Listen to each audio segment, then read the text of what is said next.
Hi everyone, my name is Diane and I am a clinical exercise physiologist with True Fitness.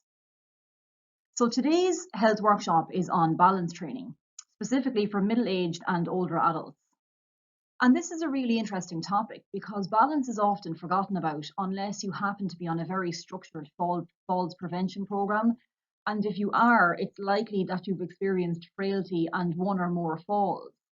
So we wanted to highlight balance training because really we need to focus on this in middle age so that we can prevent things like falls as we get older. And we know in middle age, the levels of strength and fitness and balance and flexibility that you have in middle age dictate basically your health and your frailty moving forward into older age. And interestingly, we undertook some research with Laois Sports Partnership last year where we surveyed 353 middle-aged and older adults in Laois. And we asked them about the types and amount of physical activity that they were doing weekly. So resistance training, aerobic exercise, flexibility training, and balance. And nobody was taking part in any form of balance training. So 0 people. And this may have really important implications for falls as they age. So the purpose of today is to highlight the importance of balance training and look at how much you should do depending on your falls risk. Okay, so balance training. So how much should you do? And the answer to that depends on your falls risk. Okay, so we have clear guidelines for older adults, but this is really something that we need to be looking at far younger than that to ensure that we don't have problems as we age. And in terms of your risk of falls, I have it broken down today into 3 categories.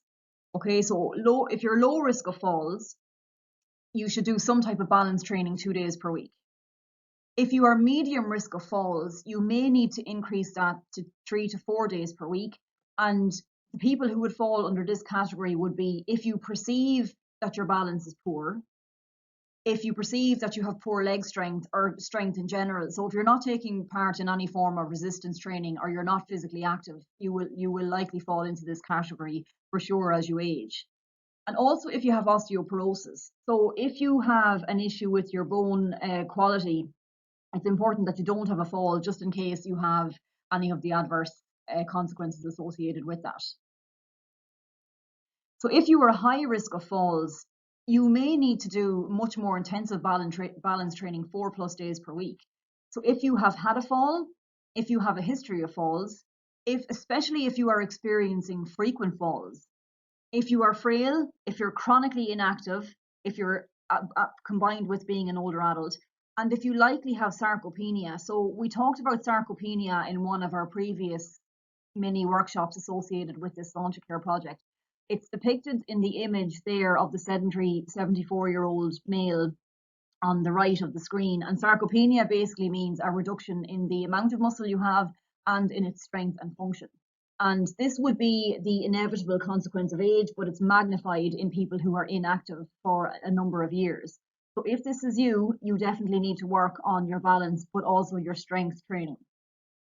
And in the case of the high risk of falls, you may need an individually tailored and more intense falls prevention and balance and strength program. And the great thing if you do is that you respond really, really well to it.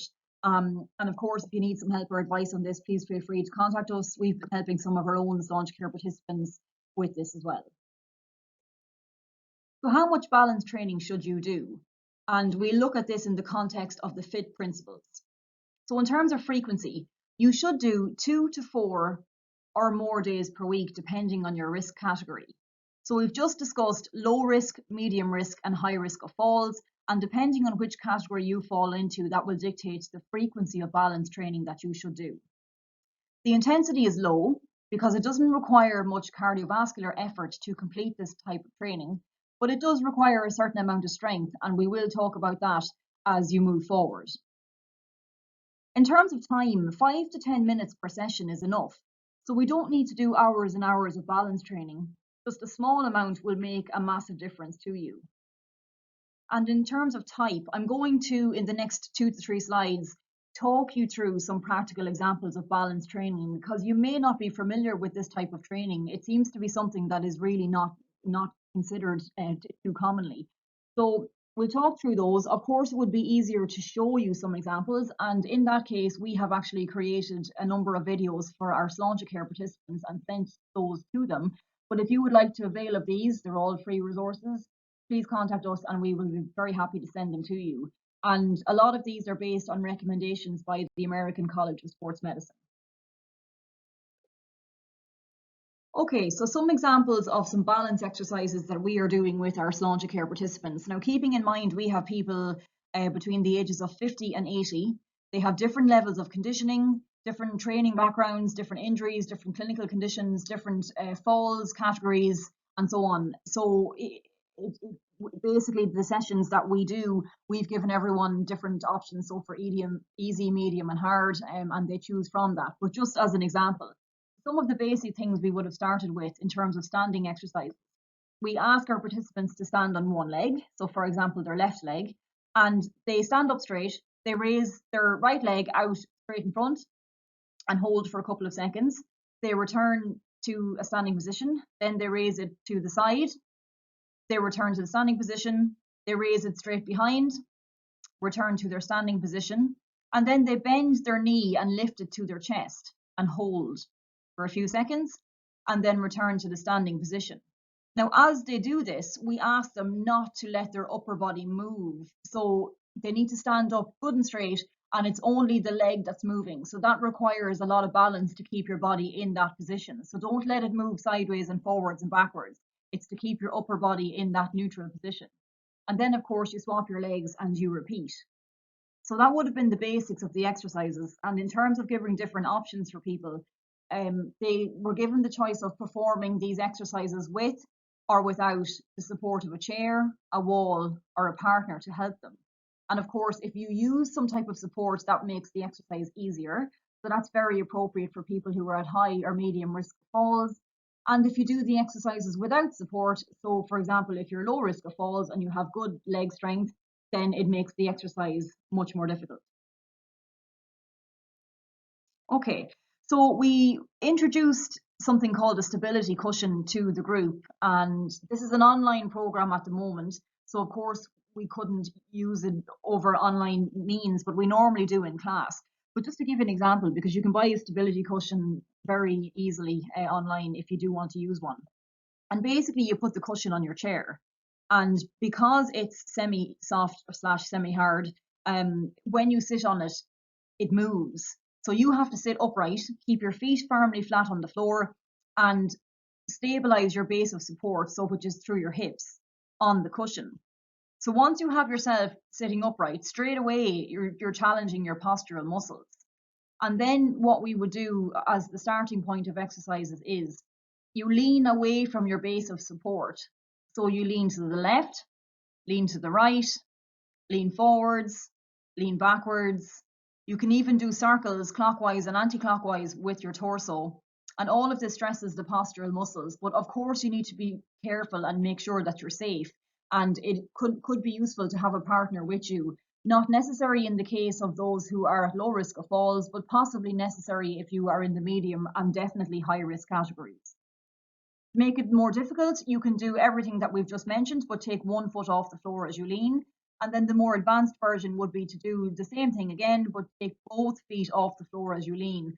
So this challenges the postural muscles quite significantly, but it also becomes an abdominal workout too. Okay, and then you can perform all of the standing exercises I just outlined, but you can actually do them standing on the stability cushion. So you can imagine once you stand on the cushion, of course, it's going to challenge your balance. So please initially, if you've never used this equipment before, use a chair, a wall, or a spotter, which is just a helper, for balance until you get used to this. This is only appropriate if you have completed some basic balance training and also if you are at low risk of falls. It's not appropriate for high risk of falls or medium risk of falls, but it is definitely something if you do enough training that you can progress onto. So it's a really nice piece of equipment if you would like to use it. And of course, you can do everything that we just said there without the use of any equipment. Okay, so on the top right-hand corner, you can see a piece of equipment which is called a Bosu. And we would use these in our classes, of course, in the pre-COVID days to challenge strength and balance. And so basically what you do on it is a number of like squats. So you would stand on top of the Bosu and do your regular squat, but this really challenges strength and balance. It makes it a completely different exercise. You can also do lunges off it. So you put one foot in the center of the Bosu and then you lunge in different directions off it. But of course, you would have to have good leg strength and balance to do this. You can stand on it with your 2 feet and you can rise up onto your toes and then back down onto your heels. And this is a really challenging exercise. Some of the easier ones on the Bosu would be just simply to stand on one leg and lift the other leg off. Okay, now you can lift it in front, to the side, behind, bring your knee to your chest, but often even just lifting the second leg up is quite a challenge. Okay, so that would be definitely for more advanced balance exercises, but just to let you be mindful of where this can go, especially since it's often a forgotten component of fitness training. Okay, so also you could do the beginner balance video that we created for our Sauncha Care participants, and if you'd like to get a copy of that, please contact us and we'll send it, no problem. Dancing is a really good balance exercise, and of course it's fun. So it often involves reducing your base of support, shifting your weight around your center of gravity, and it challenges your sensory input because you're moving in different planes of motion. So dancing is a really good way to challenge your balance, and of course it's fun, which makes it all the better.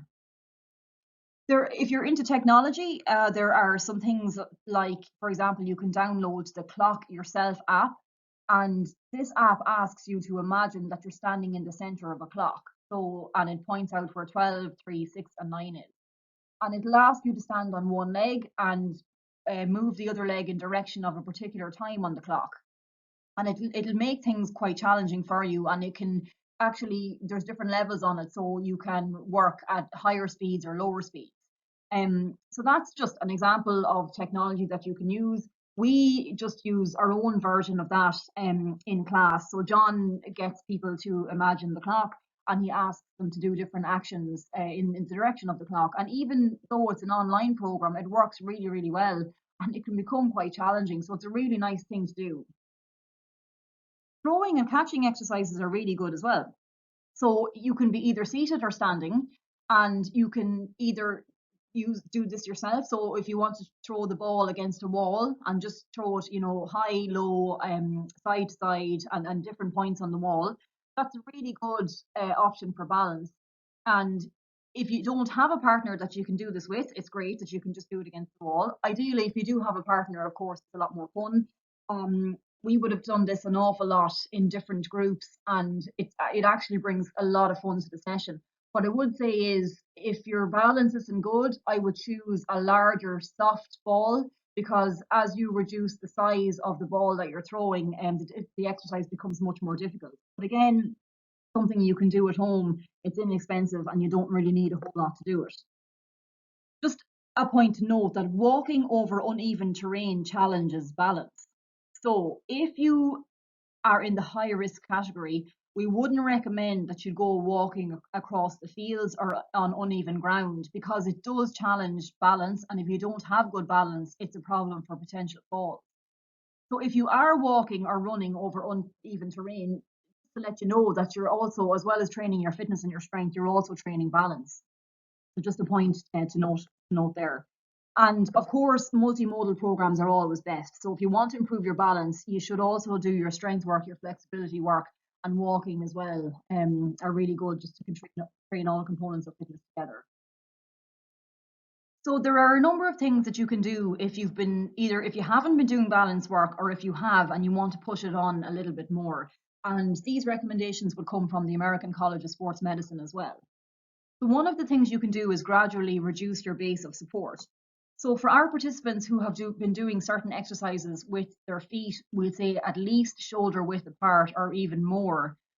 Over time, as their balance gets better with training, we will ask them to put their feet closer together, and that will make the level of effort or the level of difficulty greater. Also, if they have been doing some exercises standing on 2 legs, we will reduce that over time to a single leg, obviously when safe to do so, and we will probably ask them to use a chair, a wall, or a partner as well at that time. Okay, so you should stress your stabilizers and shift your body weight around your center of gravity. And that brings us back to the examples of leaning forward, leaning back, leaning side to side, and even simply going from your both feet flat on the floor and raising up onto your toes. That's a really good exercise, really simple to challenge your stabilizers. And also you're shifting your weight around your center of gravity. You can reduce your sensory input because a lot of the balance comes from what you can see. So if you're doing a simple balance exercise and then you close your eyes, it becomes a completely different exercise and quite difficult to do. So obviously we would not recommend this for people in the medium or high risk falls category.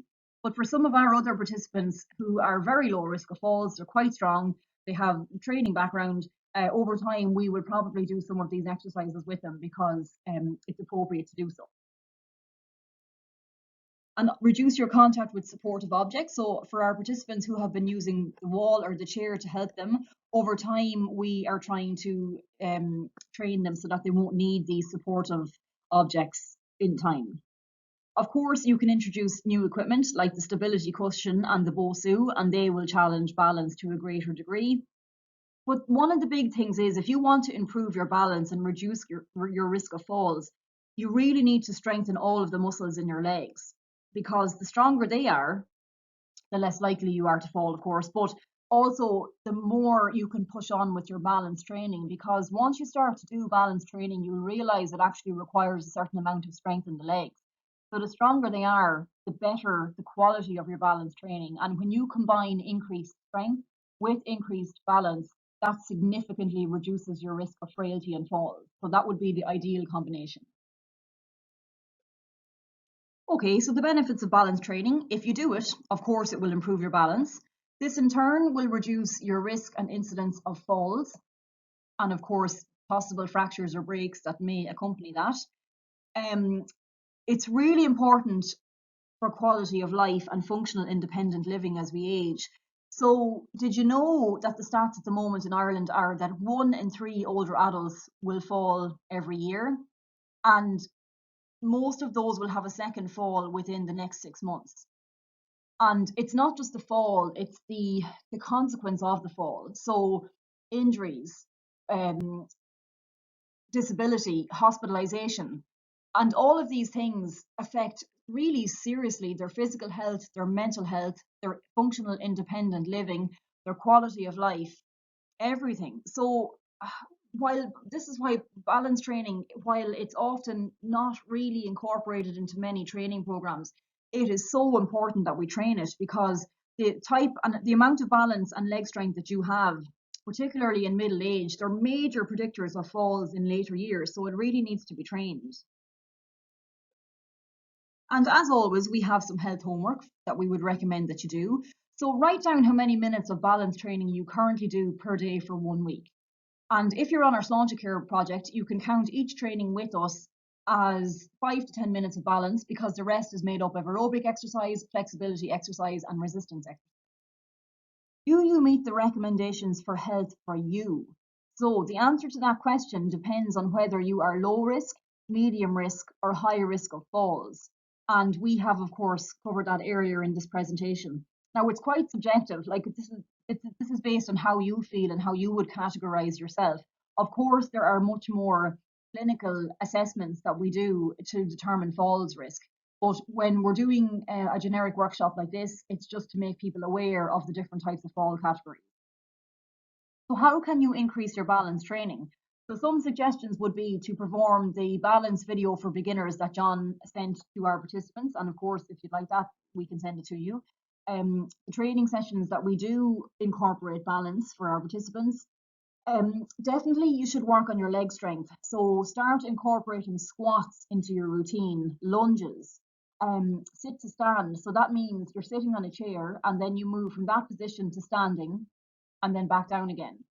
And ideally you should be able to do that without the use of your hands or arms for support. And that would denote that you would have good leg strength. And this would be really important again for avoiding frailty and falls as we get older.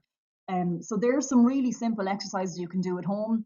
Whole body resistance training is a good option as well. And of course, we have loads of home-based videos for anyone who would like to avail of those. And you could practice maybe one of the examples we outlined in today's health workshop. You will get a lot of benefits from this. Balance is completely overlooked. It's so important and it makes a massive difference to falls prevention and the issues that come with that as we age. We would like to say a huge thank you to Laois Sports Partnership and Healthy Ireland for funding this Laois Fit initiative. There are 240 people registered and taking part to date, and this project wouldn't be possible without the funding. So huge thank you for the support.